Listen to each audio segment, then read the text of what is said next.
오늘보다 2도에서 7도 정도 높겠습니다. 서울지방 현재 기온 14도입니다. KBS 1라디오 10시 뉴스를 마칩니다. KBS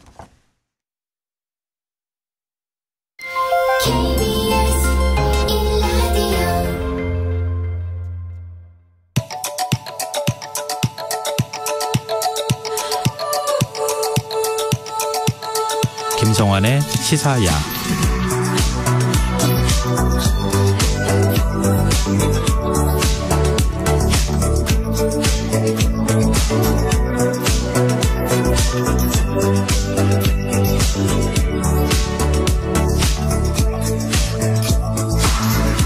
하루의 마무리, 오늘도 함께 하시죠. 시사평론가 김성환입니다. 민주당 이재명 대표가 경기도지사로 취임했을 당시 초대 비서실장을 지낸 전모 씨가 숨진 채 발견된 것을 두고 정치권 공방이 거세지고 있는데요. 한 주간 있었던 주요 정치 이슈들 잠시 뒤 뉴스 외전에서 꼼꼼히 분석해 보겠습니다.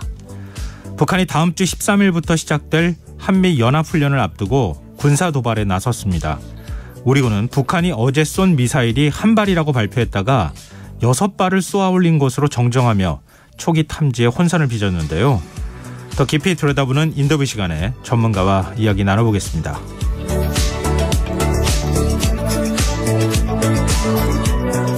김성환의 시사에는 청취자 여러분들의 관심과 참여 기다립니다. 방송 내용과 관련해 의견 있으신 분들은 문자 보내주십시오. 당첨된 분들께는 모바일 쿠폰 보내드릴 텐데요. 참여하실 번호는 샵9730이고요. 짧은 문자는 50원, 긴 문자는 100원의 이용료가 부과됩니다.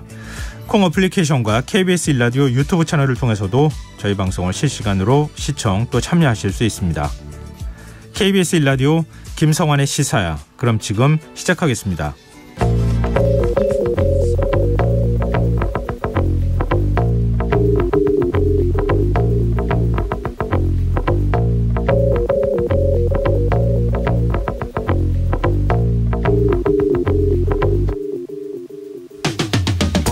지난달 전세 사기 피해자가 경제적 어려움을 견디다 못해 극단적인 선택을 했다는 안타까운 소식 전해드린 바 있죠.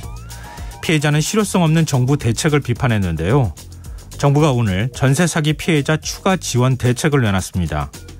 전세 사기 피해자들이 저리대출, 긴급 주거 지원을 빠르게 받을 수 있도록 피해 확인서 발급을 앞당기기로 했고요. 긴급 주거 선택권을 확대하는 내용도 담겼는데요.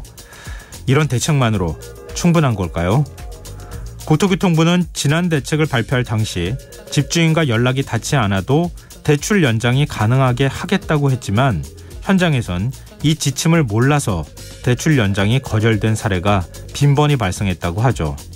때문에 직장까지 그만두고 돈을 구하기 위해 백방으로 뛰어다녀야만 했던 피해자들이 적지 않았다고 하는데요. 중요한 건 현장에서 체감할 만한 시스템을 만드는 게 아닐까요? 피해자들은 전세 사기는 결코 개인들 간의 거래로 봐선 안 된다고 말합니다. 사기에 건축주와 분양대행사, 감정평가사와 공인중개사까지 연루되는 경우가 많은 데다가 전입신고나 확정일자 제도마저 안전핀 역할을 하지 못하고 있기 때문인데요. 지난해 발생한 전세 보증 사고액은 1조 1천억 원대로 늘었다고 하죠. 그리고 우리 국민 15%가 전셋집에 살고 있다고 하는데요. 정부의 대책이 사후 처방에 그쳐선 안 되지 않을까요?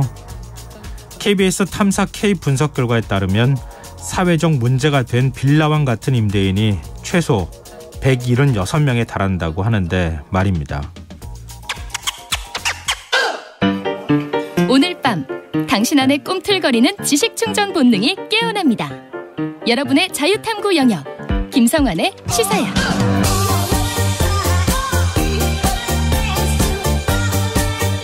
한 주 동안 있었던 이슈 가운데 우리가 조금 더 깊이 들여다봐야 할 정치권 움직임 분석해보는 시간입니다. 뉴스 외전, 늘 이 시간 꽉 채워주시는 패널 두 분 소개해드리겠습니다. 배종찬 인사이트K 연구소장 자리하셨습니다. 안녕하세요. 안녕하십니까, 배종찬입니다. 김민하 시사평론가 모셨습니다. 안녕하세요. 안녕하세요. 네, 오늘따라 유난히 배종찬 소장께서 이렇게 머리가 쫙 서서 네, 멋있으신데요. 처져 있다가 KBS 방송 건조하면서 이렇게 세워졌지 않나. 좋은 방송 출연 많이 하셔서 이렇게 맞습니다. 머리가 이제 어디 꼭대기로. 다른 데 출연하고 와가지고 지금 그러신 것 같은데. 저처럼 이제 집에서 잠만 자던 사람은 머리가 이제 쭉 가라앉아 있습니다. 아무 일도 안 했는데도 모함을 받게 되네요. 네. 자, 이제 분위기를 좀 풀어봤으니까 예. 이제 본격적으로 얘기를 좀 해봐야 될 것 같은데 첫 소식은 조금 좀 무거워요. 얘기가. 민주당 이재명 대표 측근 경기도지사 시절 초대 비서실장이었던 전모 씨가 숨진 채 발견이 돼서 지금 논란이 일고 있는데요.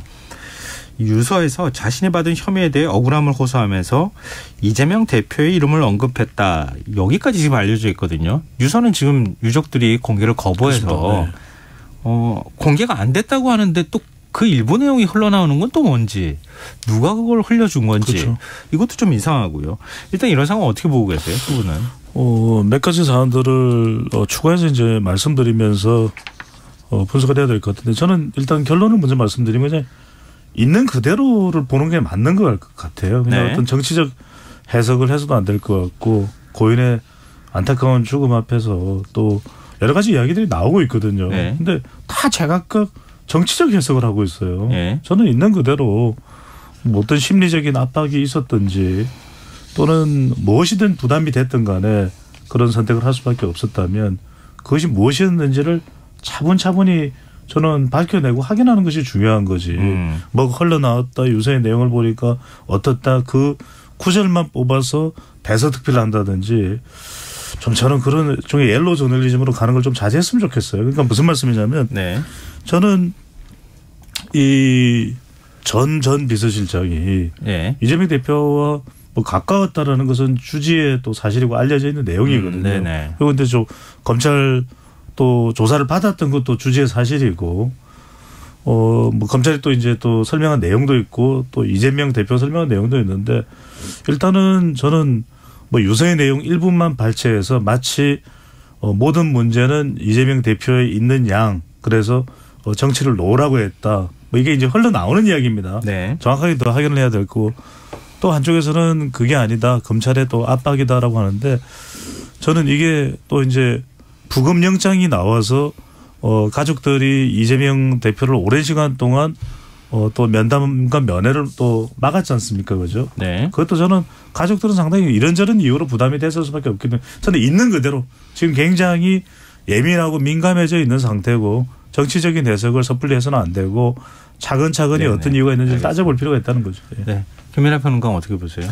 뭐 흘러나왔다는 뭐 그 유서들의 이제 내용만 봐도 이분의 인간적인 어떤 심경이나 이런 것들은 뭐 충분히 가늠을 할 수가 있죠. 우리가 상식적으로 생각해 봐도. 그러니까 지금 흘러나왔다는 유서 내용에 이제 지금 말씀하신 일부만 가지고 이제 정치적으로 확대 해석하는 것이 이제 두 가지 부분인데 첫 번째는 이제 이재명 대표한테 정치적으로 좀 내려놔야 된다라고 했다는 부분. 그다음에 네. 검찰 수사에 조작이 있다라고 했다는 부분. 요 두 가지 아니겠습니까? 네. 근데 이게 실제로 이제 뭐 어떤 의미든 간에 이 수사를 받는 당사자 입장에서는 괴롭고 억울한 거죠. 그러니까 첫째로 이렇게 자신의 입장에서는 어쨌든 이 유서에 나와 있다는 이제 입장 표명을 보면은 네. 열심히 일을 했고 또 자기 입장에서는 최선을 다하려고 했던 것이고 또 이 과정에서 또 언론 보도를 보면은 뭐 예를 들면은 부당한 요구라든가 이런 것들이 이제 뭐 공직사회에 있다면 그런 것들을 차단하려고 노력을 많이 한 분이다 뭐 이렇게 보도를 하더라고요. 그래서 그런 노력을 했는데 정작 남은 건 이제 검찰 수사를 받아야 되는 상황이고 또 이재명 대표의 굉장히 지근거리에서 이재명 대표를 보좌했기 때문에 네. 이재명 대표가 받고 있는 모든 혐의에서 사실은 이 수사 선상에 놓일 수 있는 어떤 위치에 있던 분이고 네. 실제로 성남FC 관련해서는 수사를 받은 거지 않습니까? 그리고 여기서 끝이 아니고 지난 대선 때 이 예를 들면 원희룡 국토부 장관의 경우에는 대장동 1타 강사 자처하면서 네네. 유튜브에서 굉장히 많은 주장을 하고 그랬거든요. 네. 이분 실명이 거기 나와요. 그래서 이분이 굉장히 무슨 뭐 어떤 이 GH 합숙소 논란 있지 않습니까? 예. 그것에 뭐 굉장히 뭐 중요한 무슨 역할을 맡은 분인 양 막 거기서 얘기를 했는데 이게 지금 검찰 수사 과정에서 보니까 그렇지도 않다는 거 아닙니까? 이분이 오히려 그 과정에서는 배제가 됐다는 거잖아요. 그러니까 이분 입장에서는 이런 구설수에 휘달리고 검찰 수사는 검찰 수사대로 계속 받아야 되는 어떤 그런 상황 속에 있고 그러면서 또 한편으로 생각해 보면 이재명 대표가 대선에 나가고 또 주요한 정치인이 되다 보니까 내가 이런 또 경험을 하고 있는 거 아니냐. 이런 어떤 억울함, 이런 어떤 뭐랄까요. 그런 어떤 서운함, 원망 이런 것들이 아마도 유서에 그런 식으로 표현됐을 거라고 생각을 저는 했는데 보도를 보고 네. 그렇다면 이런 내용을 가지고 이게 무슨 뭐 이렇게 보도를 하고 이재명 대표의 어떤 정치적인 뭐 얘기 어떤 거치 얘기를 하고 이럴 사안인가. 이것은 이분이 고통받은 거에 대한 어떤 표현인 것이지 네. 그런 정치적인 무슨 뭐 맥락에서의 요구나 이런 게 아니지 않는가 그런 생각이 들고요. 저는 언론이 아주 이 사안을 다루는 게 아주 야만적이라고 생각을 하는 게 어제 밤에 나온 속보 아닙니까? 네네. 아침에 이제 신문을 보는데 이재명 대표 관련 인사 5명째 사망 네. 이렇게 다 써놨어요. 그 5명이 그러면 뭐라는 것인지 그 5명의 어떤 그 사인이 뭔지에 대한 그렇죠. 예. 그런 이 분들이 돌아가신 이유라든가 또 돌아가신 맥락이라든가 이런 것들은 제각각이고 물론 이런 이재명 대표의 어떤 정치 어떤 행로와 관련이 없는 건 아니겠지만 제각각에 있는 것이고 또 어떤 분은 병사하신 분도 있고 이런 네네. 분들을 다 5명째 의문에 죽은 뭐 이런 식으로 보도를 하는 것이 네.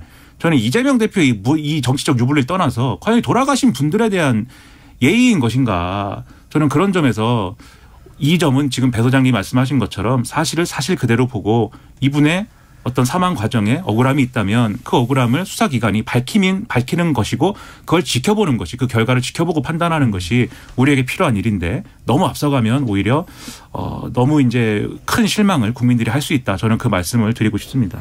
과거에 연예인이 사망했을 때 지나치게 선정적으로 보도하고 네. 뭐 빈소를 막 쳐들어가듯이 찾아가고 이렇게 해서 굉장히 시끄러웠었잖아요. 그렇죠. 그래서 지금은 이제 그런 것들을 자제하고 있는데 정치인은 뭐 사생활이 없죠. 사실은 없긴 하지만 이런 문제 있을 때 너무 과하게 문제들을 뭐 감성적으로 연결해가지고 보도한다거나 이런 것들은 언론이 좀 자제해야 되는 거 아닌가 싶어요. 그렇죠. 과유불급이다 과유불급이에요. 보니까.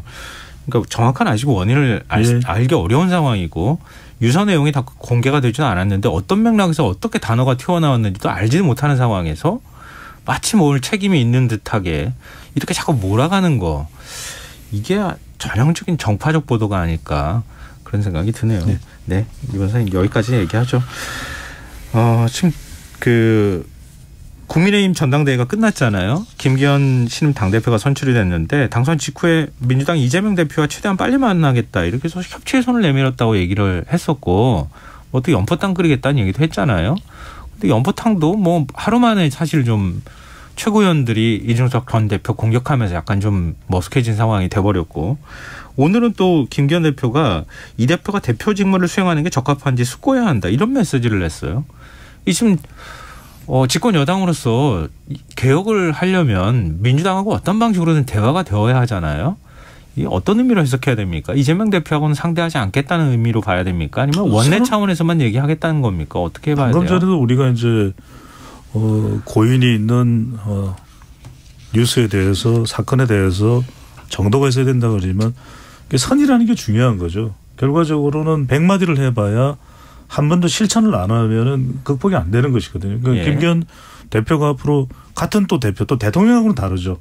윤석열 대통령도 이재명 대표를 만나서 해결해야 될 일이 있으면 협의를 하는 것이 필요하다는 게 대체적인 중론입니다. 네. 그러니까 정치적인 성향을 떠나서 그러면 대통령은 그렇다 치지만 김기현 대표하고는 그것도 국회 내에서 계속 만날 수밖에 없지 않습니까? 예. 그런데 이렇게 서로 선을 그어버리면 안 되겠죠. 저는 연포탕 이야기도 좀 그만했으면 좋겠어요. 연포탕이 아니라 저는 파스타로 가라. 파스타요? 예, 왜 파스타로 파스타예요? 가라. 파는 뭐냐면 연포탕이 연대 포용 탕평 아닙니까? 네. 그런데 저는 파는 뭐냐면 결국 파장을 극복해라. 파.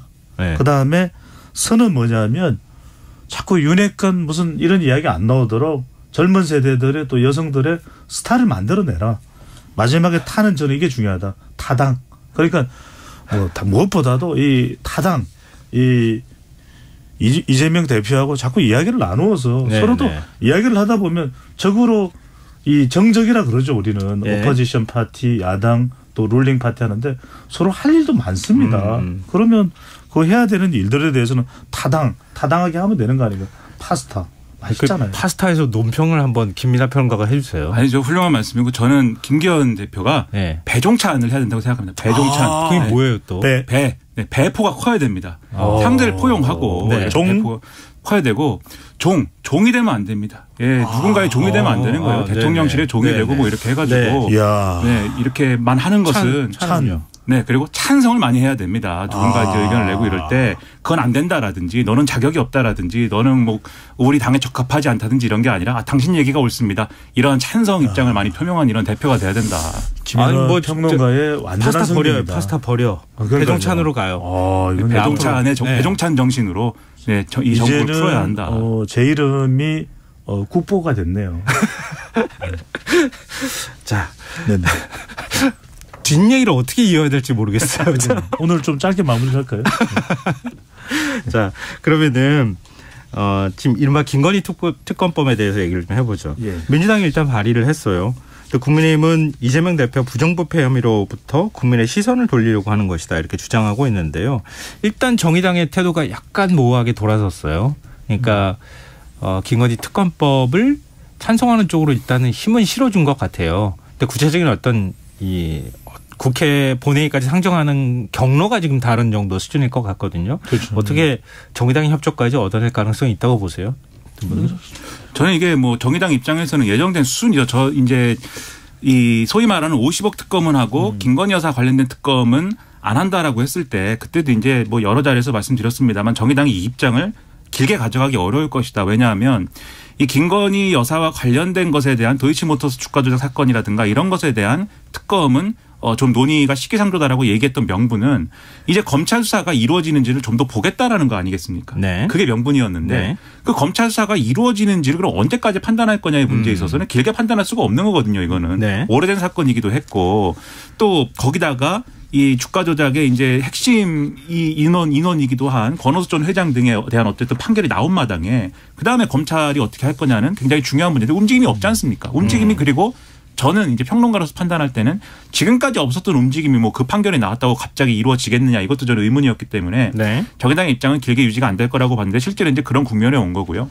그리고 다만 이제 정의당이 이제 좀 그동안 우려했던 거는 이 소위 말하는 쌍특검에 민주당이 이제 먼저 던진 쌍특검 요 구도에 끌려가면서 그렇지 않아도 이제 정의당은 소위 말하는 민주당 이중대냐라고 하는 평가로부터 자유로워지고 싶은 그런 정무적인 판단을 갖고 있는데 너무 이렇게 일치감을 갖는 그러한 행보로 가는 것은 부담스럽다라고 판단했을 것 같아요. 그래서 이재명 대표 체포동의안 이 문제를 거치고 나서 아마 이 문제를 정리하려고 한 게 아닐까 저는 그렇게 추측을 했는데 그렇기 때문에 이 시점이 이제 적절 시점인 것이고 그러면 이제 그건 정의당의 판단이니까는 그렇다 치고 이 사건 자체에 그러면 특검이 필요한 거냐 아니냐 이거를 봐야 되는데 저는 여러 차례 말씀드렸다시피 이거는 특검이 필요한 사안입니다. 네. 도이치모터스 주가 조작 사건에 대해서 지금 여러 가지로 보도가 나온 걸 보면은 여러모로 이것은 검찰 그리고 당시의 금감원 등등등 제대로 이제 손 안 댄 사건으로 보이는 것은 또 사실이거든요. 네. 그래서 이 특검 문제를 거론을 하고 합의를 해나가야 되는데 지금 쟁점인 것은 이제 첫 번째로는 특검의 범위가 있는 것 같고 그래서 도이치모터스 주가 조작이라든가 이런 것에 좀 한정해서 할 거냐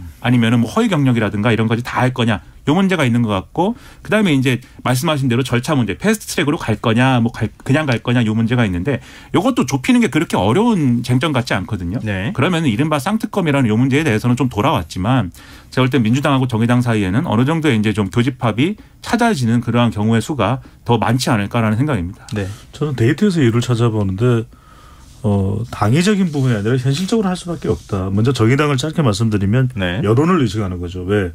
정의당 지지층들이 여론조사에서 특검법이나 관련된 이슈에 대해서 찬성 의견이 나오거든요. 그러니까 정의당 내부에서도 그렇죠. 뭐 하는 네. 거냐 이런 이제 반발 그렇습니다. 의견이 그러니까 있다고 계속 하더라고요. 그 지지층들의 여론을 마감할 수 있는 또는 다른 방향으로 돌릴 수 있는 그런 명분이 특별하게 없다는 거고 또 하나는 네. 뭐냐면 그러면 정의당하고라도 국민의힘이 적극적으로 소통을 하냐면 그건 또 아니거든요. 그러면 민주당과의 소통이 끊겼으면은 정의당이 다른 돌파구를 찾으려면 국민의힘이 소통을 해줘야 되는데 그것도 아니거든요. 그러니까 결국 어떻게 돌아가냐면은 저는 총선을 앞두고는 야당 연대 쪽으로 갈 수밖에 없는 상황이다. 근데 여기서 이제 핵심은 이런 부분일 겁니다.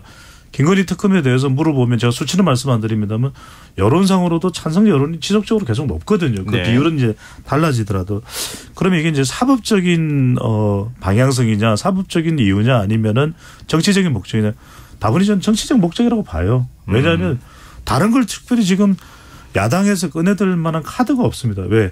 해소되지 않은 의문 바로 이제 김건희 여사 쪽으로 갈 수밖에 없는데 여기서 이 부분을 지적해야 될 것 같아요. 네.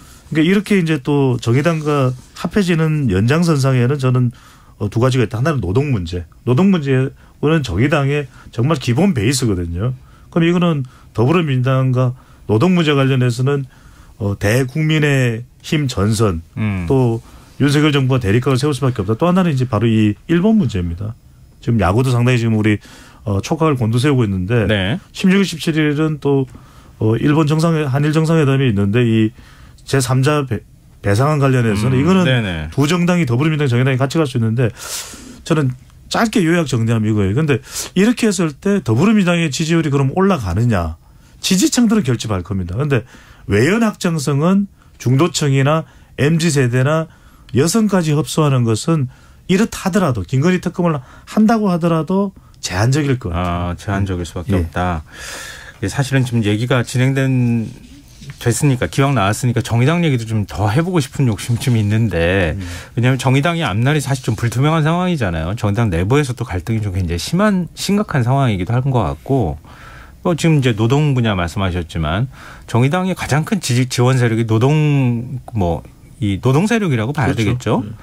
근데 사실 거기에 발을 딛고 있지 않다고 하는 비판의 목소리도 적지 않은 것 같고 노총 쪽에서도 그런 얘기가 들리는 상황이어서 정의당이 앞으로 어떤 태도를 취하는가 이것도 참 정의당이 앞으로 미래를 결정하는 굉장히 중요한 어떤 갈림길에 지금 놓여 있는 거 아닐까. 내년 총선 또 있는 상황이니까요. 그런 생각이 드네요. 자, 그러면 이 얘기를 좀 해보죠. 오늘 이 얘기도 사실은 굉장히 할 얘기가 많을 것 같은데요. 당선 1주년을 맞은 윤석열 대통령 지금 이 시점에 지지율이 어떻게 나오는가 매우 중요하잖아요. 이게 또 내년 총선하고 또 연결될 수 있는 일종의 좀 한 가늠자가 될 수 있는데 오늘 한국갤럽에서 발표한 여론조사 결과 윤석열 대통령 지지율이 소폭 하락한 것으로 나왔어요. 그때 김민하 평론가께서 좀 소개를 해 주시죠. 한국갤럽이 지난 8일부터 9일까지 이틀간 전국 만 18세 이상 남녀 1,002명을 대상으로 조사를 했는데요. 예. 윤석열 대통령의 직무수행 긍정평가가 34%, 부정평가가 58%로 집계됐다라는 내용입니다. 네. 직전 조사보다는 긍정평가가 2%포인트가 하락을 했고 부정평가는 3%포인트가 이제 올랐다라는 건데 그 이제 오차 범위 내에서 이제 긍정평가가 더 저하가 된 것이고 부정평가가 이제 올랐다라고 볼 수가 있겠죠. 네. 근데 긍정평가를 한 이유를 내용을 보면은 노조 대응 이게 이제 이 긍정평가한 응답자 중에 17%가 이 방안을 꼽았고요. 네. 그다음에 외교가 8%, 일본 관계 개선이 7%, 공정 정의 원칙, 또 결단력, 추진력, 뚝심, 국방 안보, 주간 소신 등이 이제 5%, 경제 민생이 4%, 변화 쇄신 3% 이 순서였다고 합니다. 부정평가 이유로는 일본 관계, 강제동원 배상 문제를 꼽은 응답이 16%였다고 하고 외교 13%, 경제 민생 물가 10%, 독단적 일방적 6%, 경험 자질 부족과 무능함, 소통 미흡 이게 5%, 검찰 개혁이 안 됐다라든지 검찰 권력이 과도하다. 그리고 인사 이런 게 4%였다는 거고요. 예. 이 자세한 내용은 중앙선거여론조사심의 홈페이지를 참조하시면 됩니다. 예. 배종찬 소장께서 일단 여론조사 결과 분석을 좀 해 주십시오. 저는 그냥 두 글자입니다. 1번. 1번 때문에 떨어졌다. 왜냐하면 이번 주에 국힘 전당대회가 있지 않습니까? 예. 말 그대로 국힘 전당대회는 윤석열 단일 대우가 만들어진 거죠. 그건 네. 누구도 부인하지는 않을 겁니다. 이준석 전 대표의 이 영향력을 가지고서 출마를 했던 천하람 후보가 15%면 당 내에서의 이준석 전 대표의 영향력이 대략 한 15% 정도 된다. 이렇게 해석을 하는 게 맞을 거고. 그러면 네. 뭐 친윤이나 윤핵관이 그렇게 비판을 받았던 삐그덕댔던 또 땅 문제까지 있었던 전당대회지만 이 최고위원까지 심지어는 장해찬 청년 최고 우리 김민하 평론가가 좋아하나요? 네. 우리 시사회 출신이시기 때문에 배출됐나요? 상당한 지금 영광으로 네, 우리 프로그램이 중심에 우뚝 섰죠. 근데 이제 김민하 평론가가 우리 프로그램이라고 하셔가지고 네. 제가 순간 당황했어요. 네, 김성환 평론가님의 프로그램이 네네 상당한 영광을 좀 자제해 주시고 그래서 이제 이 상황에서 저는 지금 부정평가 이유도 일본이 제일 높게 나타났지 않습니까? 네. 다른 이유보다도 그 이유입니다. 그러니까 이제 직전 조사에 36에서 34로 하락을 했다는 거는 우리가 뭐 오차범위라도 볼 수 있지만 이 조사에서 더불어민주당이 또 올라갔거든요. 예. 그 이야기는 더불어민주당이 이 당내 내용으로는 가져갈 수 없는 지지율 상승을 이 대일 관계로 저는 가져갔다 이렇게 해석을 할 수밖에 없고 네. 특히 이제 여기서 움직일 수밖에 없는 것은 50대 그리고 또 블루칼라는 뭐까지 겹치냐면 지금 노동 시간까지 69시간까지 겹치고 네네. 또 하나는 30대 그리고 중도층과 TK와 이 PK 지역까지 왜 그러냐면 그럼 떨어진 거 그렇죠. 왜냐하면 지지층까지도 대통령에게 지난 대선에서 투표했던 지지층까지도 빠져나간다는 것은 일본 문제는 그만큼 민감하거든요. 왜냐하면 대구라는 지역도 척산운동을 했던 곳이죠. 국채보상운동을 했죠. 근데 문제는 뭐냐면 이게 지금 저는 5월과 8월이 고비다. 왜? 이게 한미일 G7 정상회담까지도 갔는데도 별다른 뾰족한 성과가 안 나오면은 8월 달에 뭐가 있습니까? 강복절이 있거든요. 네네. 저는 이게 세컨 어택이 될 가능성이 높다. 그래서 윤석열 정부의 외교에서 지금 가장 우선적으로 지금 일본의 반응을 끊어내야 되는 것은 5월과 8월이다. 이렇게. 지금 전망까지 주셨는데요. 그러니까 그 당선 1주년을 맞은 대통령의 지지율. 그러니까 일단 절대평가의 개념으로요. 네. 34%가 지지율이라고 봐야 되잖아요. 그렇죠. 통상적으로. 네. 부정평가 58%. 그렇습니다. 이건 어떻게 보십니까?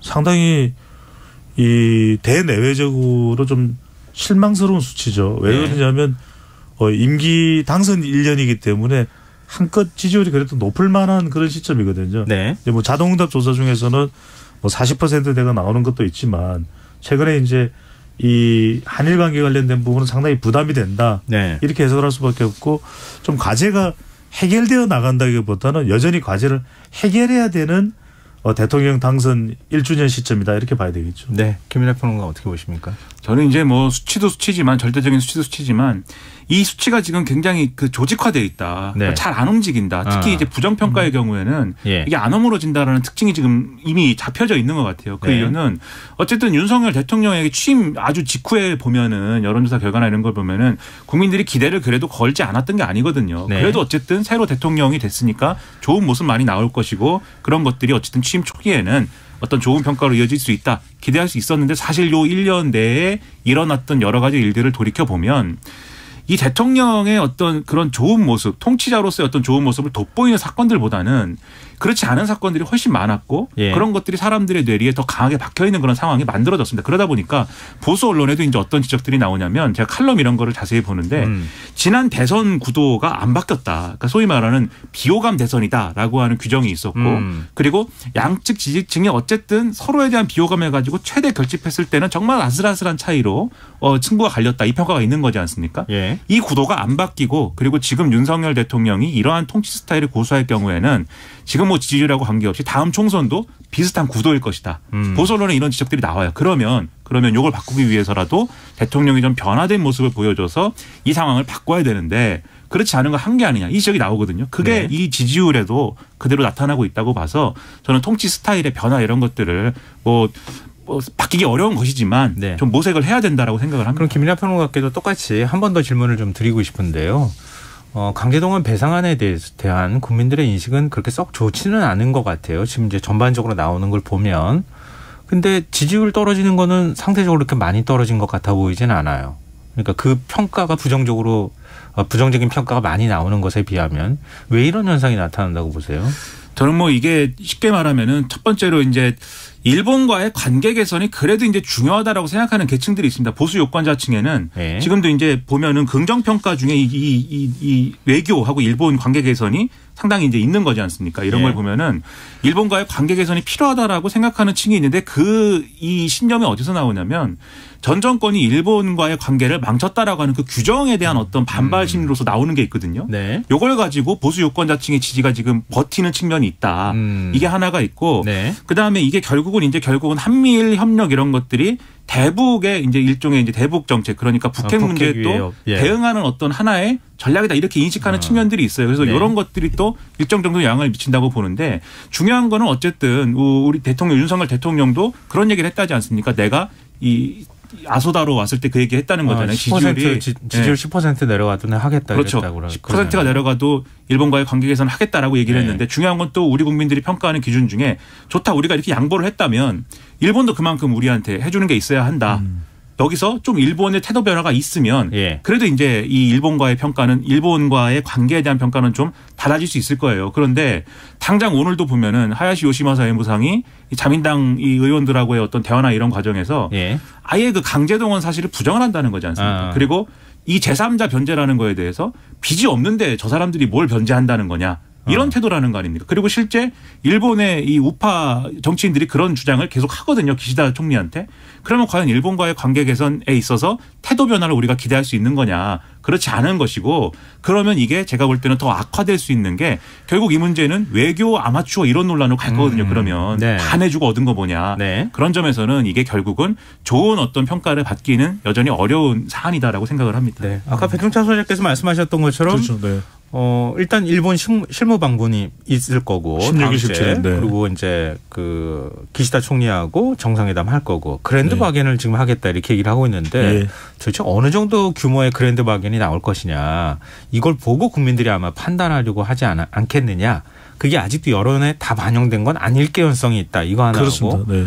그다음에 다시 또 미국 국빈 방문이 예정돼 있잖아요. 그렇죠. 그것에 대한 평가까지 같이 연동이 되고 갈 때 그때 진짜 판단이 나올 가능성이 있겠다. 지금은 약간 관망세가 좀 끼어 있는 것 같다. 이제 그렇죠. 이런 관망세도 부분을 있고 저는 이제 봐야겠네요. 지지율이 크게 변하지 않는 예. 가장 큰 원인은 진영 간 대결 구도겠죠. 네. 그러니까 특정한 이유가 있어서라기보다는 진영 간 대결 구도에서 뭐 물론 이거 상당히 못마땅하지만 윤석열 대통령한테 특별한 근거나 명분을 가지고서 이제 힘을 실어주는 것이 아니라 그냥 그래도 한번 가봐라 이렇게 진영 간 논리가 더 강하게 작동되는데 저는 그래서 아까 말씀드렸던 5월과 8월에 고비점이 온다는 게 충분한 어느 정도의 보상이 없으면 이거 상당히 부담스러워질 수가 있거든요. 그렇죠. 1차적으로 네. 오늘 지금 야구도 결과에 따라서 상당히 격앙될 수 있습니다. 우리 국민들의 여론은. 그리고 다음 주 그리고 4월 달 5월 달 8월까지 저는 계속 일본 이슈가 중심에 자리 잡고 있을 가능성이 상당히 높다고 봐야 되겠죠. 네, 알겠습니다. 윤 대통령의 외교 성과가 어느 정도인지 앞으로 좀 지켜보죠. 지금 여러분께서는 KBS 라디오 김성환의 시사회를 듣고 계십니다. 뉴스외전 김민하 시사평론가 배종찬 인사이트 K 연구소장 두 분 패널과 함께하고 있습니다. 마지막으로 이 주제를 좀 다루고 끝내야 될 것 같은데요. 국민의힘 김기현 신임 당대표가 다음 주에 주요 당직 인선을 확정해서 발표할 예정입니다. 뭐 사무부총장에 벌써 윤핵관 이름이 좀 거론되기 시작하고 이 당직의 주요 인선을 한다고 지금 하마평에 오르는 인사를 보니까 사실 친윤계 일색이다 뭐 이런 얘기까지 나오고 있는데 연포탕 아까 좀 부정적으로 말씀하시긴 하셨는데 이게 일종의 이제 윤심이 작동한 전당대회 그 이후에 김기현 리더십이 필요한 시점이 돼버린 거잖아요. 당대표로서 리더십이 이제 발휘가 돼야 하는데 당직 인선을 통해서 그게 한번 첫 시험대에 오를 가능성이 있지 않겠습니까? 어떻게 그렇죠. 될 거라고 보세요? 저는 그냥 윤심 일방주의로 갈 가능성이 상당히 높다. 왜냐하면 그 국힘 전당대회의 뜻을 이제 그렇게 해석할 가능성이 높겠죠. 그래도 당원들이 밀어준 것이 현실적인 거다.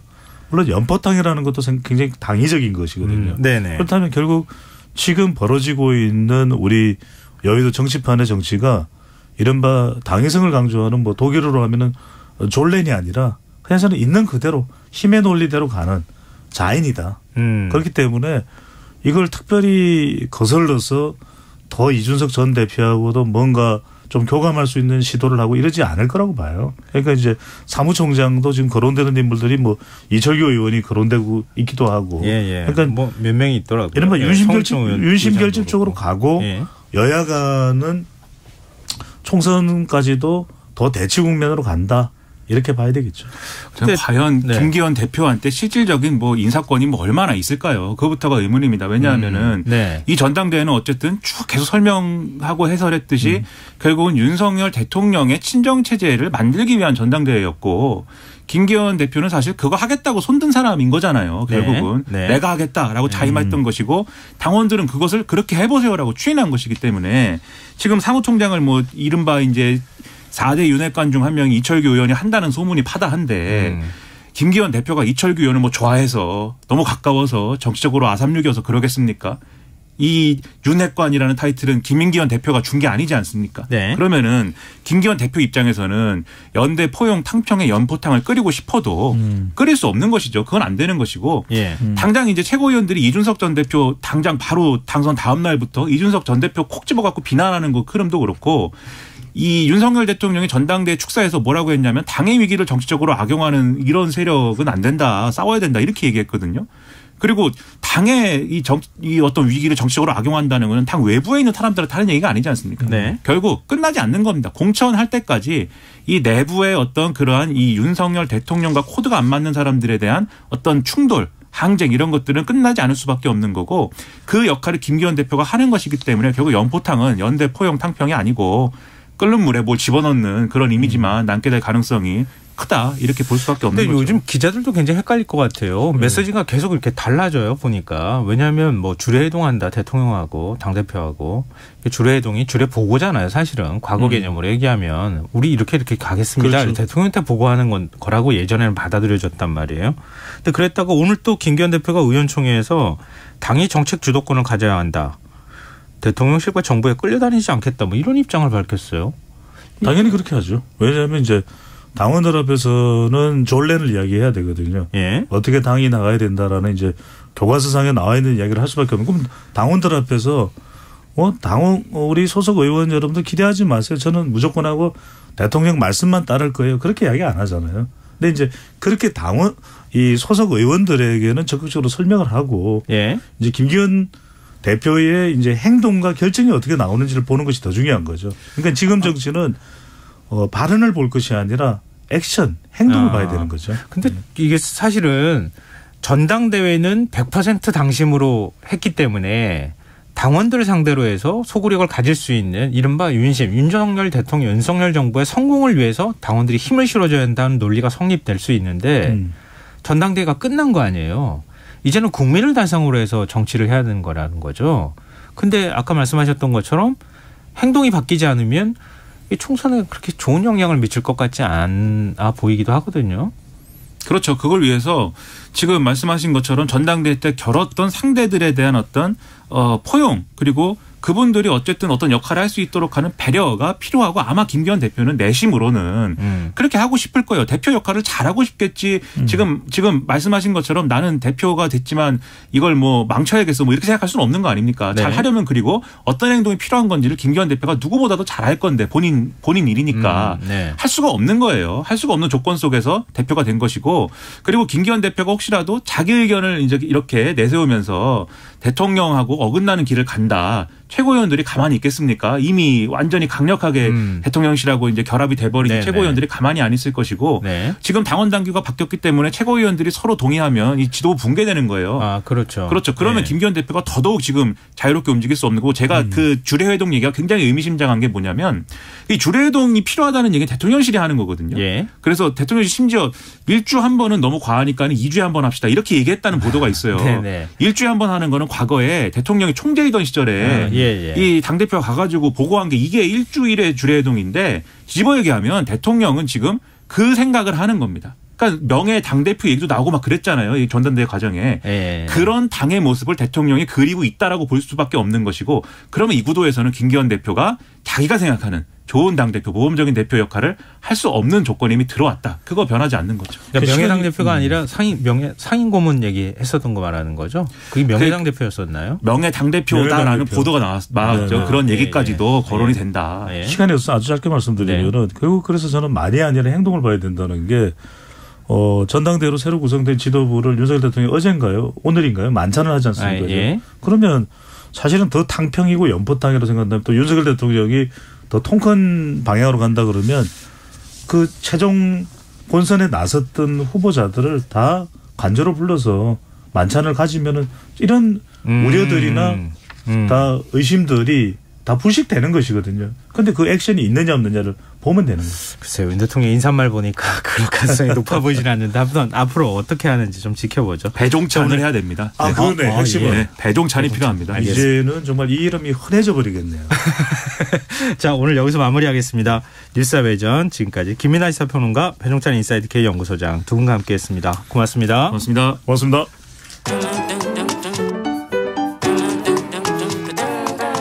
일일 시사권장량 채워가세요.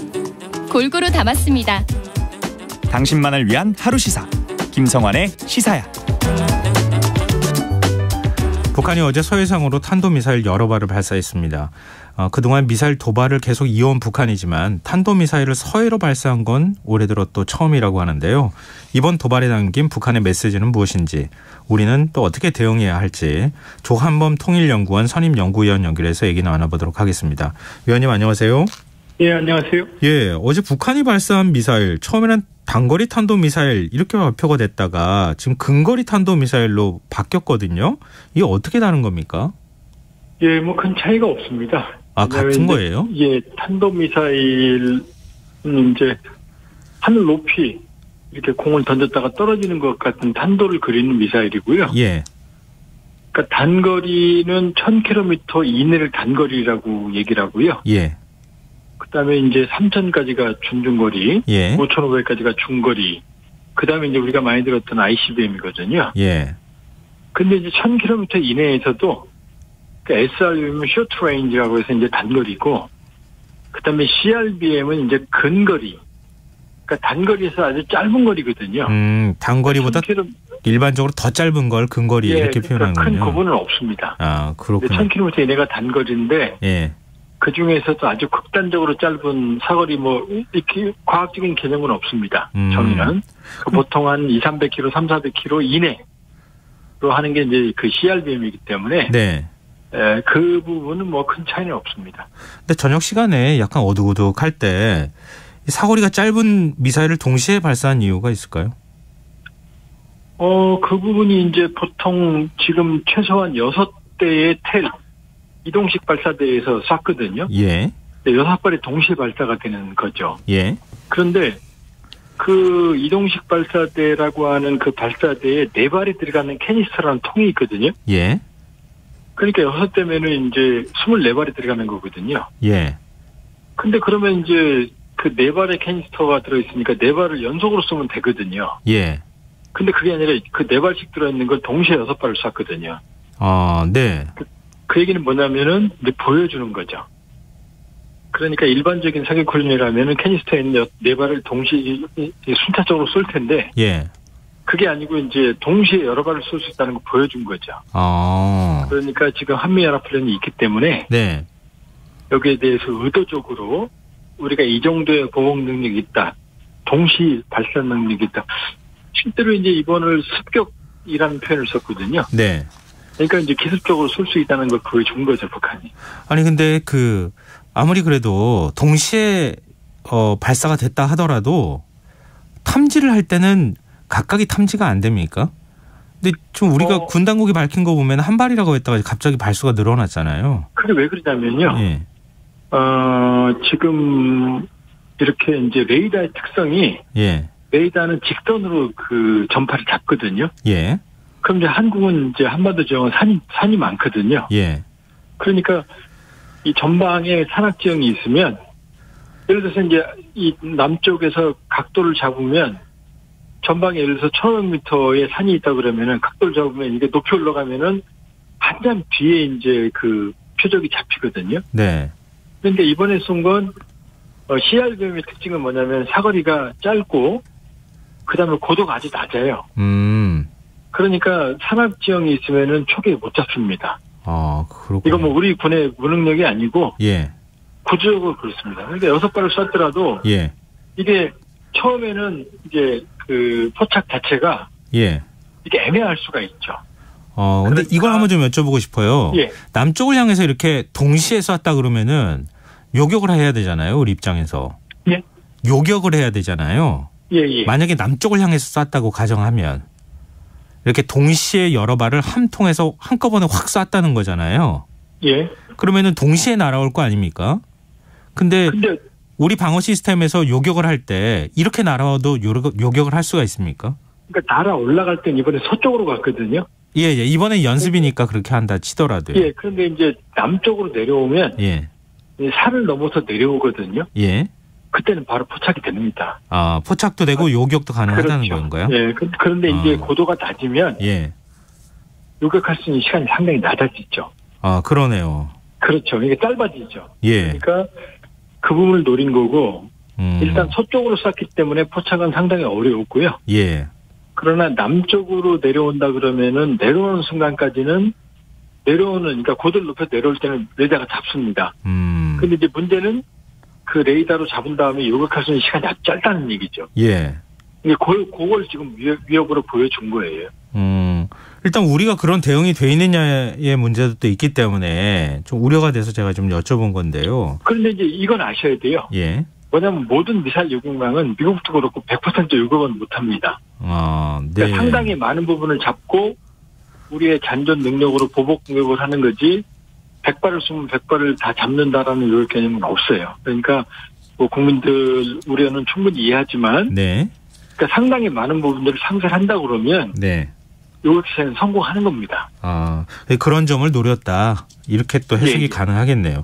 예. 근데 지금 서해상으로 발사한 점 이것도 좀 주목되지 않습니까? 통상적으로 서해상으로는 발사를 잘 안 하잖아요. 중국을 자극할 우려가 있기 때문에 그렇다고 중국 얘기하는데. 때문이거든요. 근데 이번에는 그럼 서해상으로 발사할 이유가 뭡니까? 이유가 있죠. 왜냐하면 최근에 북한의 무력 도발 때문에 한미가 2월부터 계속 서해상에서 그 한미연합 공군 훈련을 했거든요. 네. 그러니까 이제 그게 기분이 나쁘다는 거예요. 그러니까 왜냐하면 이번에 보도할 때도 서부 전선에 있는 적 비행기지를 공격할 수 있는 부대가 습격 훈련을 했다 이런 표현을 했거든요. 네. 그러니까 한미가 서해상에서 훈련을 하니까 자기들이 서해상에 왜냐면 비행장이 없으면 비행기는 무용지물이거든요. 네.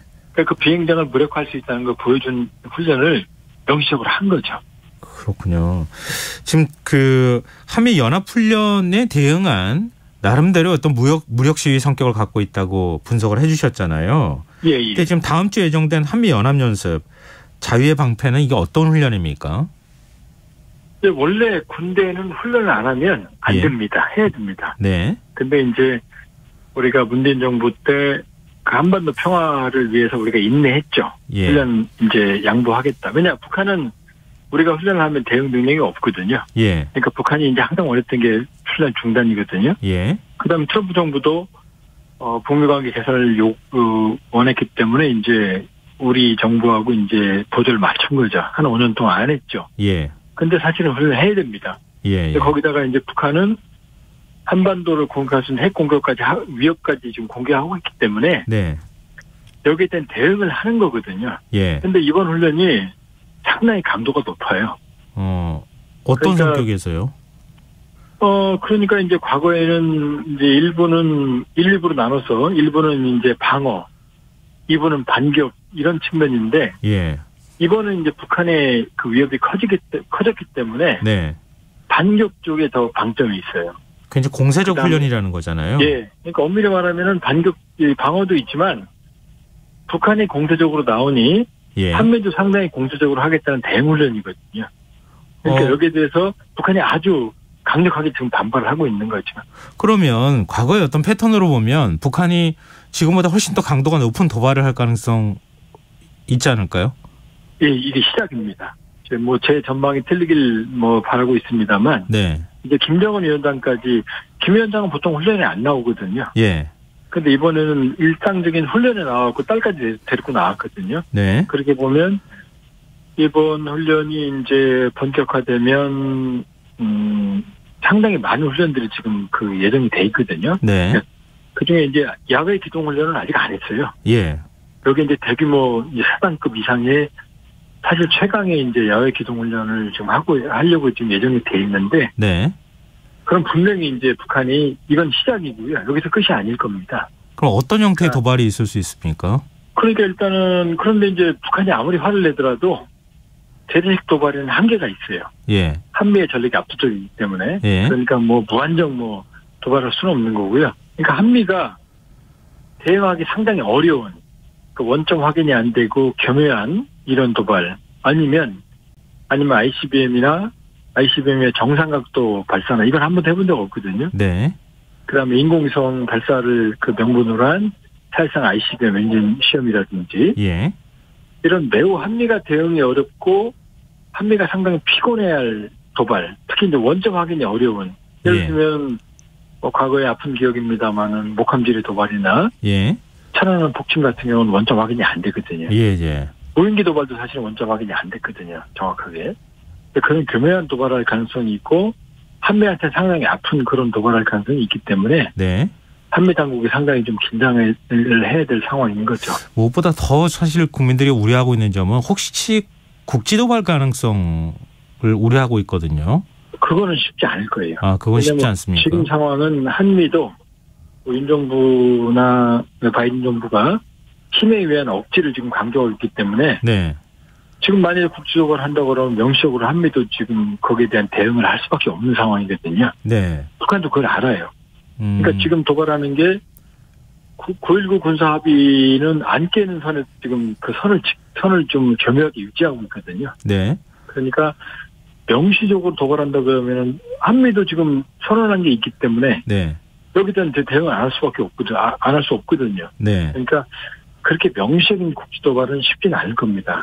그러나 말씀드린 대로 한미가 대응하기 어린 형태 아주 교묘한 도발의 가능성은 남아 있죠. 근데 서해 북방 한계성, 그러니까 NLL 일대 해안 포문을 일부 개방했다 하는 얘기도 나오거든요. 여러 번 있었거든요. 여러 번 있었고, 그러나 예를 들어서 그래서 원래 이제 해안포를 봉쇄하는 게 9.19 합의거든요. 네. 그래서 지금 포병 사격은 안 하고 있거든요. 예. 그러니까 일단 자기들이 상당히 화가 나 있고 고강도의 무력 도발을 할 수 있다는 걸 보여주겠지만, 네. 그러나 자기들이 이제 당할 수 있는 한미의 보복을 명분을 줄 수 있는 도발에는 그렇게 쉬운 선택은 아닐 거예요. 지금 이제 윤석열 대통령의 한일 정상회담, 한미 정상회담이 예정돼 있잖아요. 좀 쿼드 우리나라에 가입한다 이런 얘기도 나와 있고 한미일 공조가 더 강화될 것 같은데 마지막으로 시간이 그렇게 많이 남지는 않았는데요. 이게 북한의 태도에 어떤 영향을 상당히 미칠 수 있을까요? 영향이 미치죠. 김정은 위원장이 지난 연말에 지금 신냉전 국가라고 얘기를 했기 때문에 네. 아마 북중러 연대를 강화할 거고, 예. 여기 윤 정부는 이제 한미일 협력 쪽으로 방향을 잡았기 때문에 네. 이 긴장 국면은 상당히 지속될 가능성이 있습니다. 근데 이게 사실 강대강 대치로 자꾸 가게 되면은 좀 걱정이 많이 됩니다. 많은 국민들이 좀 걱정을 하고 있어서요. 하여튼 그런 우리가 생각하는 시나리오가 현실이 되지는 않았으면 좋겠다 이런 생각이 드네요. 예. 네, 오늘 말씀 고맙습니다. 네, 고맙습니다. 네, 지금까지 조한범 통일연구원 선임연구위원이었습니다. KBS 1라디오 김성환의 시사 1부 순서 여기서 마무리하겠습니다. 2부에선 화제성 뉴스 등을 살펴보는 밤참 뉴스 스크린다방 순서가 기다리고 있습니다. 전 11시 정각 2부에 다시 오겠습니다.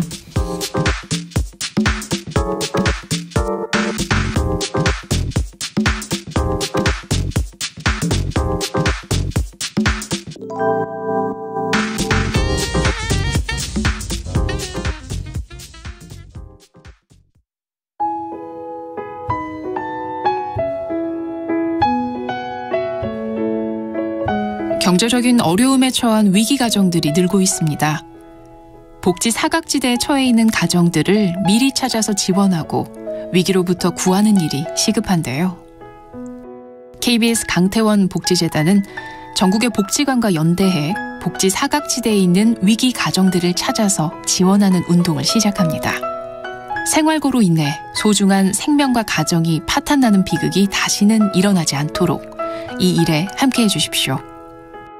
지역 복지 전문가로서 누구보다 위기 가정을 잘 찾아낼 수 있는 복지관과 관계자 여러분들의 많은 참여를 기다리고 있습니다. 지금 바로 KBS 강태원 복지재단 홈페이지에서 신청해 주세요. KBS 강태원 복지재단.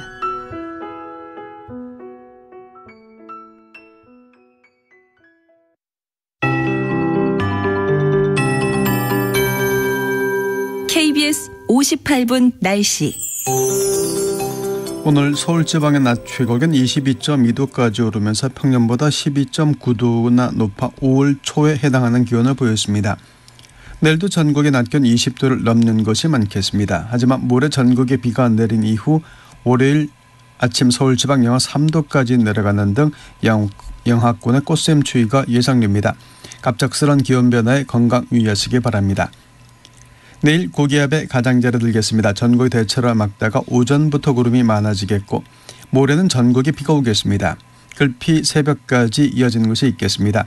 예상 강수량 전국적으로 5에서 20mm고 기온이 낮아지면서 강원 내륙과 산지에는 1에서 5cm, 그 밖에 일부 내륙과 산지에 1cm 미만 눈이 쌓이는 곳이 있겠습니다. 비가 내리기 전까지 내일 전국적으로 건조한 날씨는 계속되겠습니다. 내일 아침 기온 서울, 광주 9도, 부산 12도가 예상됩니다. 낮 최고 기온은 인천 17도, 부산 20도, 서울, 제주 21도, 울산 23도, 세종 24도, 대전 25도, 광주, 대구 26도가 예상됩니다. 서울지방 현재 기온은 13.3도, 습도 62%입니다. KBS 58분 날씨 전건배입니다.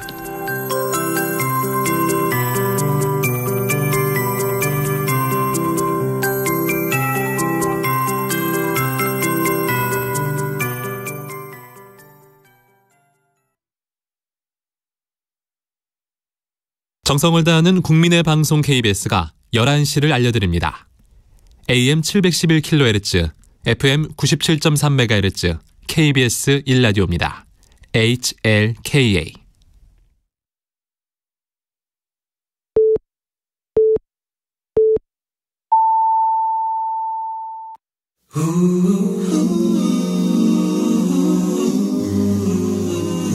이 밤 그냥 보내긴 아쉬우니까요.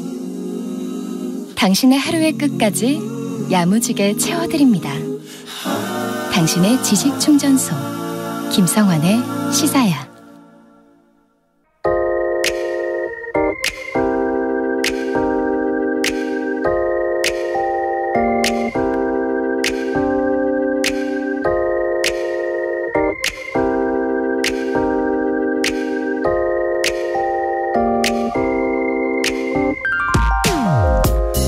오늘 하루는 어떠셨나요? 힘들거나 속상한 일은 없으셨나요? 혹시 있으셨다면 우리 지하철에 그 마음 내려놓으시고 가벼운 마음으로 퇴근하시길 바랍니다. 서울 지하철 2호선에서 근무하는 박강일 서울교통공사 주임이 열차에 탑승한 승객들을 위로할 안내방송 멘트라고 합니다. 박 주임은 늘 회사 수첩을 들고 다니며 자신이 방송할 내용을 이렇게 손글씨로 메모한다고 하는데요. 다음 정차하실 역은 어디입니다. 내리실 문은 어느 쪽입니다. 늘 똑같은 톤으로 무미건조하게 들려오는 음성 대신 지하철 차장인 그는 벌써 3년째 직접 마이크를 잡고 상황에 따라 안내 멘트를 하고 있다고 합니다. 코로나19 사태 직후 마스크를 쓴 시민들의 피곤한 일상을 엿보고 승객들에게 힘이 될 수 있는 방법을 고민하다 시작하게 됐다고 합니다. 봄철 지상 구간으로 나올 때는 꽃을 감상하시면서 여유를 가지셨으면 좋겠다. 한강의 철교를 지날 때는 휴대전화는 잠시 내려놓고 아름다운 한강 풍경을 보시라 권유하기도 하고, 출근 시간에는 오늘 하루는 누구나 처음 맞는 날이니 조금 실수하거나 서툴러도 괜찮다 격려하고, 퇴근 시간에는 힘들었던 기억은 모두 내려놓고 맛있는 저녁 먹으면서 편안한 시간을 보내시라 위로를 하기도 합니다. 전동차 안에서 뜻밖의 들려오는 안내방송에 시민들도 호응하기 시작했는데요. 지난해 고객센터 등을 통해 받은 칭찬 민원이 100건이 넘는다고 합니다. 내가 한 건 방송밖에 없는데 기운을 냈다는 승객들을 볼 때마다 더 착실하게 일하자고 힘을 내게 된다는 박주임. 아쉽게도 아직 저는 그의 감성 돋는 안내 멘트를 들을 기회를 갖지 못했는데요.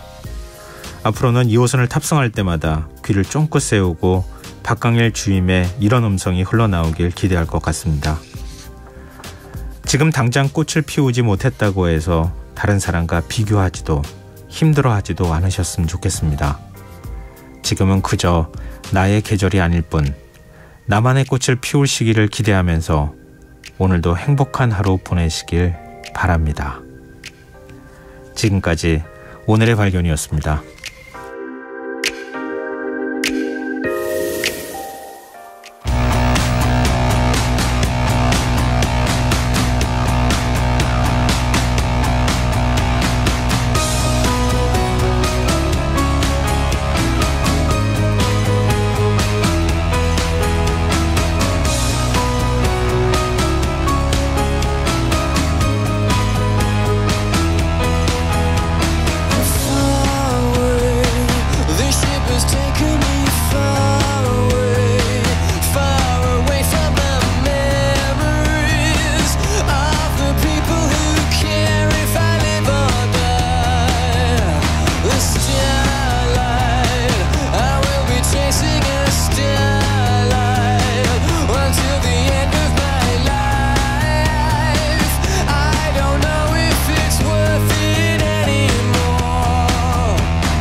오늘의 발견에 이어서 뮤즈의 스타라이트 들으셨습니다.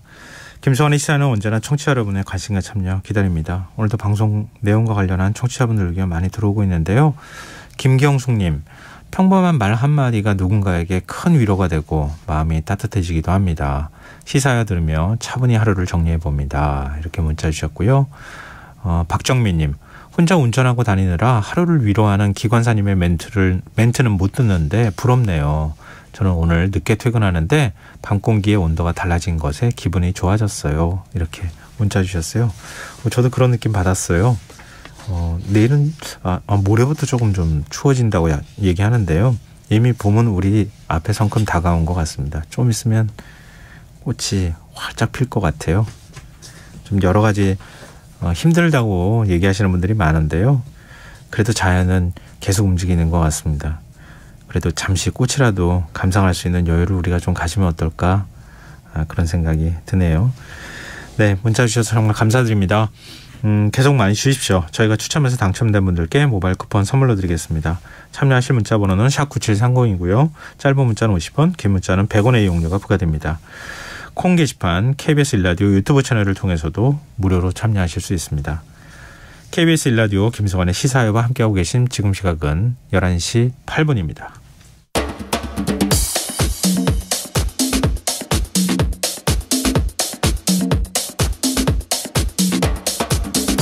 오늘 일어난 세상 곳곳의 소식들 당일 배송으로 전해드립니다. 밤참 뉴스 이현경 뉴스캐스터 나와 계십니다. 안녕하세요. 네, 안녕하세요. 오늘 대한항공 여객기에서 실탄이 발견돼 승객들이 대피하는 소동이 벌어졌어요. 네, 그러게 말입니다. 인천공항에서 필리핀으로 향할 예정이었던 여객기 안에서 실탄이 발견돼서 승객들이 한때 대피하는 사태가 있었는데요. 네. 오전 8시쯤에 112에 대한항공 여객기에서 실탄이 발견됐다라고 하는 신고가 접수가 됐습니다. 네. 한 승객이 약간 오싹한데요. 네. 좌석 아래에 실탄 한 발이 떨어져 있는 것을 먼저 확인을 했습니다. 그 승객 거가 아닌데 네. 떨어져 있는 걸 발견해서 신고한 거잖아요. 네, 그래서 승무원에게 알리고 난 다음에 네. 한 발을 더 찾아내서 이제 두 발을 찾아내게 된 건데요. 네. 처음에 이제 한 발을 확인하고 나서 이 해당 승무원이 처음에는 이 실탄이 아니라 쓰레기라고 생각을 했다고 합니다. 그래서 네. 신고가 좀 늦어졌고 발견된 실탄은 권총에 사용되는 9mm 탄알로 알려졌는데 이 여객기가 원래는 필리핀 마닐라행 대한항공 K621편인데요. 네. 7시 45분에 월에 이륙할 예정이었습니다만 네. 운항을 멈추고 터미널로 되돌아왔습니다. 이 여객기에는 승객 218명과 승무원을 포함해서 총 230명이 타고 있었는데요. 터미널에 복귀한 후에는 비행기에서 내려서 한동안 대피하기도 했습니다. 그 사이에 이제 경찰의 대테러 기동팀이 출동을 했고 네. 군의 폭발물 처리반까지 출동을 해서 시내 그 기내를 수색을 했습니다만 추가 실탄은 발견되지 않았고요. 그리고 이제 탑승객들에 대해서 보안 검사도 진행이 됐지만 별도의 테러 혐의점은 발견이 되지 않았습니다. 그래서 이 공항 측에서는 이 승객들을 다시 같은 비행기에 태우고 네. 오전 11시 30분쯤 여객기를 출동시켰습니다. 아니 어떻게 권총 실탄이 비행기 기내에서 발견될 수가 있어요? 지금 공항 보안 검색도 굉장히 철저하고 누가 그렇죠. 그냥 떨어뜨렸다고 보기에도 참 이상하고. 예. 두 가지 가능성이 있을 수 있을 것 같습니다. 네. 첫 번째는 마닐라로 출발하는 승객 중에 한 명이 실탄을 들고 항공기에 들어갔을 가능성이 있겠죠. 아니면 이 대한항공 항공기가 해외에서 국내로 들어올 때 그 비행기를 이용했던 승객이 실탄을 들어왔을 가능성. 이 두 가지가 있을 수가 있는데요. 그런데 그 나라에서도 보안검색 거칠 거 아닙니까? 네. 그런데 항공기에 들어갔을 당시에 이제 발견하신 분이 승객하고 승무원이 한 10여 명 정도밖에 없었다고 합니다. 그러니까 네. 승객이 많지 않았기 때문에 그 상태에서 실탄이 발견된 거라서 어떠한 승객이 인천공항의 보안검색을 뚫고 이 실탄을 은닉했을 가능성이 그렇게 높지 않은데 만약에 그랬다 그러면 네. 공항 보안에 아주 심각한 그렇죠. 구멍이 있다라고 예. 하는 비판을 면할 수가 없겠죠. 두 번째는 이 해당 항공기가 이제 다낭에서 출발해가지고 네. 어제 베트남 다낭에서 4시에 출발해서 밤 10시 반쯤에 10시 20분쯤에 인천공항으로 들어왔단 말입니다. 그러면 인천공항에 들어올 때 승객 중에 누군가가 실탄을 가지고 들어왔을 가능성이 있는데요. 설명을 좀 들어보니까 여기가 해당 항공기가 미주행이 아니기 때문에 2차 검색을 하지 않았다고 합니다. 그러니까 비행기 내 검색을 하지 않았다는 거죠. 네. 그래서 지금 수사 중이라서 자세한 것을 밝힐 수는 없다라고 얘기를 했습니다만 대한항공 관계자 얘기를 들어보니까 항공기가 다낭에 들어오고 난 다음에 항공기 내 청소나 검색에서 실탄을 발견됐다는 소식을 들은 게 있느냐라고 하지만 그 얘기는 듣지 못했다라고 설명을 했고요. 이제 실탄 유입 경로를 조사를 해야 되는데 어느 경로로 봐도 이해가 잘 안 되네요. 말씀하셨던 것처럼 저도 그 생각했거든요. 어딘가 운항을 하고 난 다음에는 바로 기내 정리하고 네. 그다음에 청소를 다 하는 작업을 한단 네. 말이에요. 승객이 이렇게 눈에 띌 정도면은 아마 청소하는 과정에서 보였을 텐데 네. 왜 그러지도 않았을까. 도대체 그러면은 그 사이에 새롭게 또 항공기가 투입될 때 그 사이에 뭔 일이 있었던 건가. 네. 여러 가지로 이건 정말 철저하게 조사해야 될 것 같습니다. 네. 항공기 안전에도 굉장히 영향을 미칠 수 있으니까요. 그렇죠? 이제 다음 뉴스로 넘어가겠습니다. 드디어 이렇게 되는 건가요? 서울 지하철과 버스 요금이 올 하반기에 300원 정도 오를 것으로 보이네요. 어쨌든 서울시 본회의를 통과를 했기 때문에 네. 시의회 의견을 토대로 해서 대중요금 조정안을 확정한다라고 하는 계획인데요. 해당 안건이 재석 의원 91명 중에 찬성 64명, 반대 26명, 기권 1명으로 조건부로 통과가 됐습니다. 원래는 지금 한 300-400원 정도 인상할 예정이었어요. 대중교통에 네. 적자가 많기 때문에 광역버스 700원, 마을버스 300원, 심야버스는 350원 올리는 내용이 포함되어 있었고 심지어 지하철에 거리비례 제도가 있어서 예. 지금 10에서 50km까지는 5km당 100원씩 50km가 넘어가면 8km당 100원씩 부과하던 거를 150원 올리는 안까지 포함이 되어 있었는데 네. 우선은 지금 심사보고서에서는 손실이 너무 크기 때문에 적자 보전에 한계가 있다. 그래서 요금을 올리는 건 필요성은 공감이 된다라고 하면서도 서울시 의회 교통위원회에서는 조정안에 대해서 인상폭은 300원으로 제한을 하고요. 예. 그다음에 서민경제의 어려움을 반영해서 지금 올리는 게 아니라 하반기부터 요금 인상을 추진하겠다라고 설명을 했습니다. 또 아니 윤석열 대통령이 공공요금 인상 자제하라고 이렇게 얘기를 해서 상반기에 뭐 안 올린다고 얘기를 했는데 결국 상반기에 결정해서 하반기에 올리는 네. 이것도 맞는 건가 하는 생각도 들고요. 이렇게 돼버리면은 다른 물가에 영향이 많이 있을 수 있기 때문에 좀 걱정이기도 합니다. 네. 지금 WBC 한일전 야구 경기가 방금 전에 끝났는데요. 14대 3으로 일본이 이겼네요. 예. 아쉬워하시는 분들이 상당히 많을 것 같습니다. 13대 4. 예, 13대 4. 콜드 게임을 면한 거죠. 네네. 네. 지금 택시비는 인상된 지 네네네. 제가 아까 그 숫자를 말씀드릴 때 굉장히 예민할 수 있어서 13대 4. 예. 예. 혹시 제가 잘못 얘기했으면 정정하겠습니다. 네. 택시비 얘기도 좀 해보죠. 지금 택시비 인상된 지 한 달 정도 됐잖아요. 네. 근데 손님이 많이 줄어들었다고요. 택시기사들이 오히려 울상을 짓고 있어요. 특히 법인 택시기사들이 불만이 많더라고요. 왜냐하면 산악금을 당분간 안 올린다고 했는데 네. 지금 이제 법인 택시들의 산악금을 올리는 얘기가 지금 나오고 있어서 이제 그런 부분들이 있는데요. 네. 그 당시에 택시요금을 인상을 할 때 이게 두 가지가 겹쳤어요. 기본요금도 올린 데다가 밤에 할증요금도 40%까지 적용하는 맞아요. 기간이 늘어난 데다 그러니까 사실 체감 요금 인상은 굉장히 컸던 상황이었거든요. 네. 근데 그럼에도 불구하고 지금 이제 유류비가 많이 올랐으니까 택시요금을 올리고 한 달 정도의 충격이 있겠지만 네. 이후 지나고 나면 괜찮아지지 않을까 원상적으로 회복하지 않을까라는 기대가 있었는데 경기가 우선 영향을 좀 주지 않나 싶은 생각이 드는 게요. 그러겠네요. 최근에 정말 막차 끊겨서 정말 어쩔 수 없는 상황이 아니면 택시를 안 타시려고 하는 거예요. 요금을 올린 건 이해를 하지만 생활이 팍팍해지다 보니까 아무래도 이제 그런 분들이 많아질 수밖에 없는데 네. 얘기를 들어보니까 기본 요금이 오른 다음에 매출도 10% 이상 줄었다고 합니다. 그리고 심지어는 뭐 도착 장상 한 100m 남았는데 미리 내리겠다.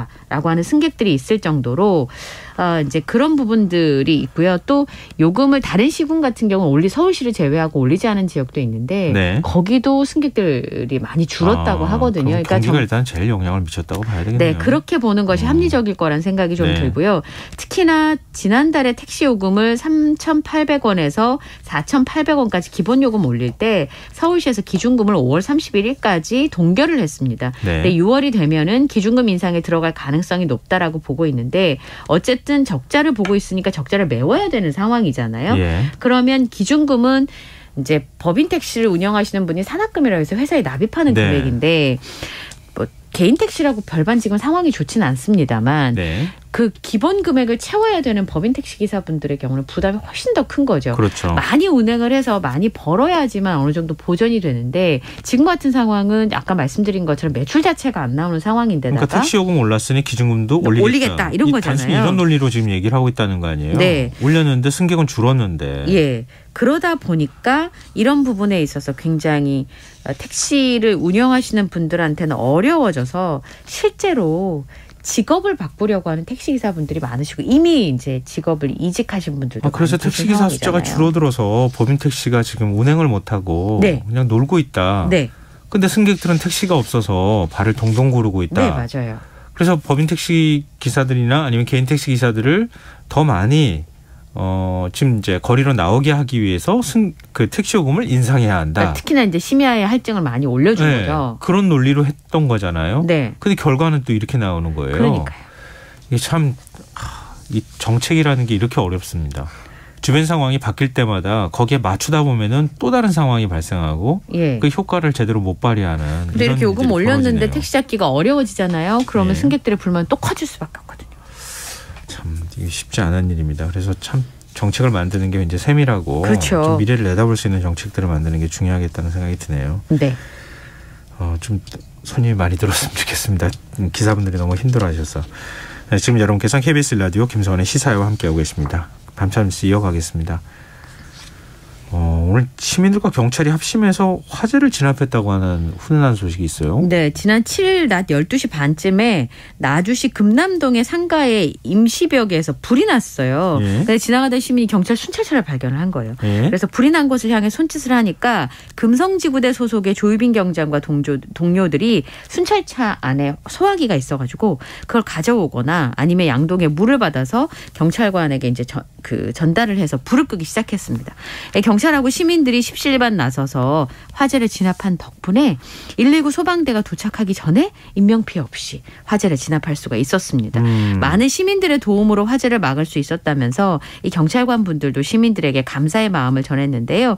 이 전남경찰청 얘기를 들어보니까 절도 사건 현장에 출동 중에 화재를 발견한 순찰차가 이제 이 화재를 진압한 거잖아요. 그래서 다른 순찰차를 보내서 절도범 검거를 했고요. 도난당한 자전거도 회수를 했다고 합니다.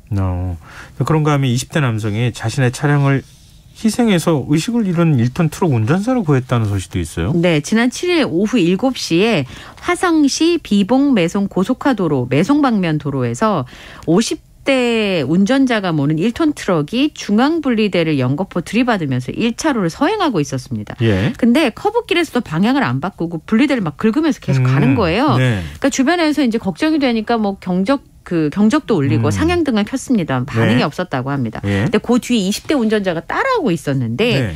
문제가 있구나라고 하면서 119에 신고를 하고요. 네. 본인 차량으로 이 트럭을 우측으로 밀어서 강제로 세워보려고 했는데 안 됐어요. 예. 그래서 끝내는 트럭을 추월해서 자기 차량으로 트럭을 막았습니다. 그제야 이 1톤 트럭이 멈췄는데 안을 보니까 아니나 다를까 운전자가 의식을 잃고 쓰러져 있었습니다.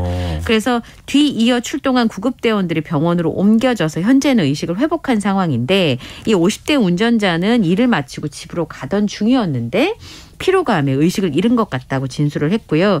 그 당시에 그 사고가 난 도로가 목격자분들의 말에 의하면 시속 90km까지 달릴 수 있었던 도로였기 때문에 네. 잘못하면 정말 대형 사고가 날 수 있었는데 이 20대 운전자의 기지로 인명피해도 막을 수 있었고 2차 사고도 막을 수가 있었다고 합니다. 근데 20대 운전자분은 다행히 특별한 상해를 입지는 않았는데 차가 네. 많이 파손이 됐습니다. 그럴 수밖에 없죠. 예. 그 트럭은 계속 가는 상황이었고 그 억지로 그 트럭을 세우려고 막아선 하다 거기 보니까 때문에. 예. 그러니까 차량이 굉장히 많이 파손이 됐을 것 같은데요. 네. 보험 처리가 되나? 네, 현대차에서 네. 수리비를 지원하는 거를 긍정적으로 논의를 하고 있다고 합니다. 그래요? 예. 근데 지금 현대차에서 일하는 사람이라는 예. 거 아니에요? 그래서 안전기술연구원이었어요. 이분이. 어쩐지. 예. 그래서 엑셀을 만약에 더 밟으면 급하게 발진도 할 수 있었던 상황이었기 때문에 골든타임을 지켜야겠다고 생각했고 이제 본인이 자동차 안전을 연구하시는 분이니까 그렇죠. 예. 좀 더 감수성이 남달랐던 것 같습니다. 이분이 그 안전 성능 시험 소속 연구원이에요. 그 차량 충돌 테스트 진행하시는. 아, 그래요? 예. 그래서 안전 연구를 하면서 본인이 가지고 있었던 여러 가지 그 지식들이 있지 않겠습니까? 그래서 네. 임기응변이 잘 됐던 것 같고요. 이 파손이 많이 됐는데 현대차 측에서 수리비 지원을 긍정적으로 검토를 하고 있다고 합니다. 진짜 영웅 중에 영웅이네요. 아니 그러니까요. 긍정적으로 검토한다는 얘기는 이거 해준다는 얘기겠죠? 예. 설마? 방송에 나갔으니까. 아, 그래요. 괜히 긍정적으로 검토했다가 많은 일들은 않겠죠? 예. 네, 방송에서도 우리가 얘기했으니까. 네. 네, 알겠습니다. 자, 다음 뉴스로 넘어가 보겠습니다. 월드 베이스볼 클래식 한일전 결과 잠깐 말씀을 드리기도 했는데요. 네. 우리가 크게 졌어요. 예. 그 4대 13이었는데 네. 콜드 게임 패배는 면했습니다만 네. 실망을 했단 말을 하면 안 되는데 실망하는 약간 좀 이렇게 좀 속상한 결과가 나왔는데요. 또 경기 초반쯤에는 잘 싸웠어요. 괜찮았어요. 예. 이 경기를 시작하기 전에 이강철 감독이 선수들한테 기죽지 말자 이렇게 단체 문자를 보냈다고 하거든요. 네. 강백호 선수가 7번 지명타자로 선발 출장을 했고요. 0대0으로 쭉 가다가 3회에 강백호 선수가 이제 공격에 물꼬를 텄습니다. 좌중간을 가르는 2루타로 무사 2루 기회를 만들었고요. 그다음에 후속 타자인 양의지 선수가 다르비슈의 슬라이더를 받아쳐서 좌측 담장을 넘기는 선제 2점 홈런을 때렸습니다. 진짜 시원했어요. 예, 여기까지만 해도 이정우 선수의 1타점 적시타까지 3대 0이었거든요. 예. 그런데 3회 말이 되면서 위기가 찾아왔습니다. 김광현 선수가 도루와 볼넷을 연속 허용을 하면서 무사 1, 2루가 됐고요. 라스누빠에게 1타점 적시타를 맞아서 3대 1로 추격을 허용을 했고 이후에 곤도겐스케에게 1타점 2루타를 내줘서 3대 2가 됐습니다. 그리고 두 번째 원태인 선수가 마운드에 올랐는데 오타니 선수를 고의사구로 내보낸 다음에 요시타 마사타카에게 2타점 적시타를 허용하면서 3대 4로 역전을 당하는 일이 벌어졌고요. 이후에 4회를 넘어가면서 점수가 3대 5로 벌어지고요. 그리고 나중에는 적시타까지 허용을 하면서 4대 11까지 벌어지면서 끝내는 지금 아까 말씀드린 것처럼 4대 13으로 패배로 마무리를 했습니다. 콜드게임을 면했습니다만 점수차가 너무 많이 벌어져가지고요. 네. 아마 야구 팬들한테는 굉장히 실망스러운 상황이 되지 않았을까 싶습니다. 지금 그럼 호주전에 이어서 일본전에서도 지금 진 거잖아요. 네. 2연패를 한 건데 네. 2라운드 진출이 가능할까요? 자력으로 통과할 가능성은 아주 작다고 보시면 되겠습니다. 네. 일본을 꺾었다면 희망을 좀 연속해서 계속 승리를 한다면 남은 경기를 네. 이길 수 있었습니다만 지금 같은 경우는 다른 팀의 경기 결과를 좀 지켜봐야 되긴 할 것 같은데요. 점수차가 워낙 커서 가능성이 높아 보이진 않네요. 예. 그때 우려했었던 지금 한일전에서 우길기가 등장하는 일이 있었어요. 네. 사실은 이제 오늘 기시다 총리가 시구를 했지 않았습니까? 네. 그러니까 그런 상황에서 이런 일까지 벌어지니까 굉장히 실망스러운 상황인데요. 그간의 국제대회에서도 일본 관중의 우길기 응원이 빈번하게 이루어졌었는데 이번에도 빠지지 않고 나왔습니다. 국제올림픽위원회나 국제축구연맹 주최 국제대회에서도 정치적 의도가 담긴 문구는 엄격하게 금지가 되는데요. 미국의 메이저리그 사무국이 개최하잖아요. WBC가. 네. 근데 우길기 응원